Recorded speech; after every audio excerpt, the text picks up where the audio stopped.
This title is narrated with virtual voice, computer-generated narration for audiobooks.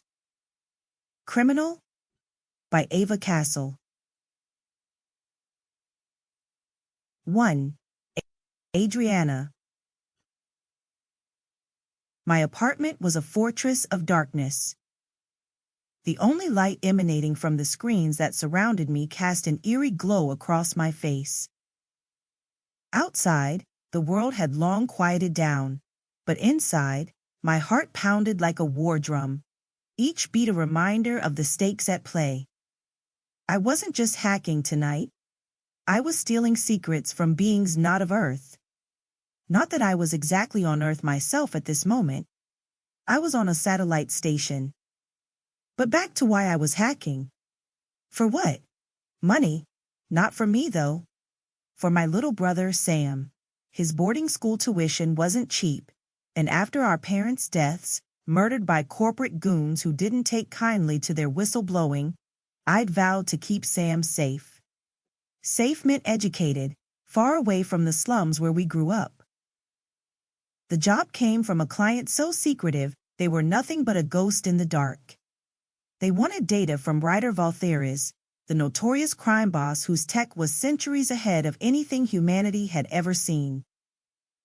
His security protocols were designed to be unbreakable walls against intruders like me.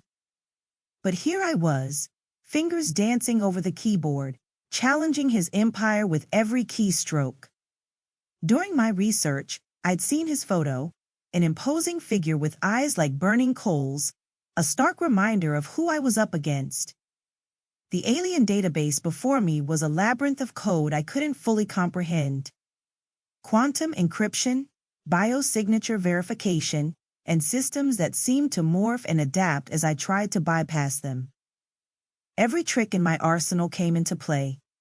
Decoy probes to distract, human tech strengths masking my intent. It wasn't just about breaking in, it was proving I could do what no one else on Earth could. I layered my attack carefully, each probe a false alarm meant to tire out the defenses. My setup was chaotic, a mess of wires and makeshift gadgets, inventions born of necessity rather than elegance. Yet, it worked. I burrowed deeper than I'd ever gone before, the alien interface a tableau of strange symbols and shifting patterns, each step closer to the prize. This is it, I whispered to myself, my voice barely audible over the hum of my equipment. One more layer. But then, the lights on my screens flickered, not with the usual rhythm of data flow, but with a warning. Symbols I couldn't read flashed across the monitors, a language of danger and defense. My stomach dropped as the system began to counterattack, my own security measures crumbling one by one. Shit. Panic surged through me as the screens went black. Not a simple power cut, but a deliberate shutdown. My sanctuary plunged into complete darkness, the silence oppressive. I reached for my emergency backup drives. Before I could grasp them, heavy boots echoed outside my door. Not human boots, alien ones, designed for gravity unlike ours. My breath hitched. I was running out of time. The door burst open with a force that bent the steel frame, revealing figures straight out of nightmares.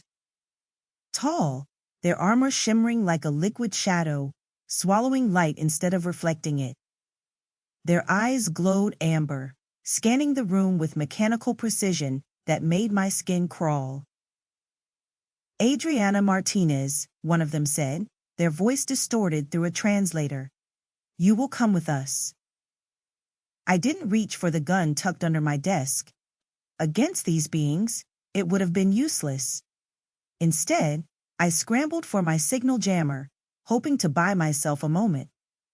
But the alien moved faster, his grip on my arm unyielding, like iron bands closing around me.